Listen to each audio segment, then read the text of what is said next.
আমাদের দেশের চিরচেনা একটি চিত্র। কখনো কোনো টিকটকার রাস্তার মাঝখানে দাঁড়িয়ে হাত নাড়ছেন আর তাকে দেখে বাস চালক হেডলাইট জ্বালিয়ে সংকেত দিচ্ছেন। আবার কখনো কেউ ভিডিও করছেন দেখে চালক বাস নিয়ে মেতে উঠছেন বিপজ্জনক বাউলি খেলায়। অনেকের কাছে এটি বিনোদন মনে হলেও সম্প্রতি চাঁদনী ট্রাভেলসের ভাইরাল হওয়া একটি ভিডিও আমাদের চোখে আঙ্গুল দিয়ে দেখিয়ে দিচ্ছে এর ভয়াবহতা।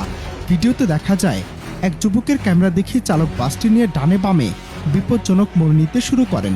প্রথমবার পরিস্থিতি নিয়ন্ত্রণে থাকলেও পরের বারই চালক নিয়ন্ত্রণ হারান এবং বাসটি সজোরে রাস্তার ডিভাইডারে গিয়ে ধাক্কা খায়, যা নিয়ে রীতিমতো তোলপাড় নেট দুনিয়া।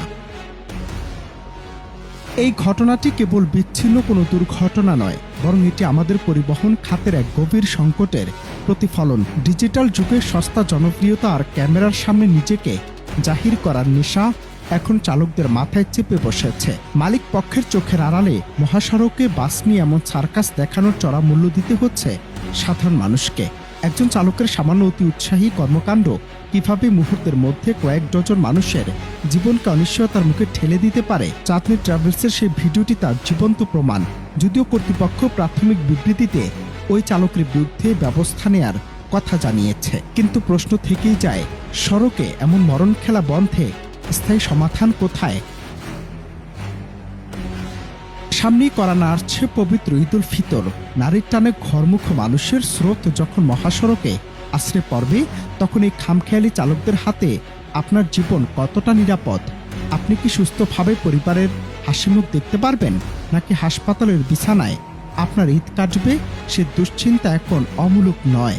চাঁদনী ট্রাভেলসের মতো অন্যান্য পরিবহন মালিকরা যদি এখনই তাদের চালকদের কঠোর হুঁশিয়ারি না দেন এবং ডিজিটাল উন্মাদনা বন্ধে কার্যকর পদক্ষেপ না নেন, তবে এবারের ঈদ যাত্রা হতে পারে ইতিহাসের অন্যতম আতঙ্কের নাম।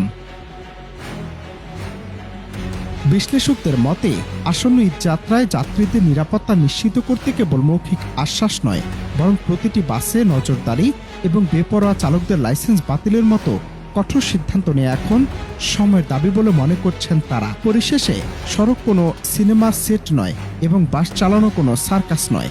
একজন চালকের হাতে সঁপে দেয়া হয় শত শত মানুষের স্বপ্ন আর জীবন।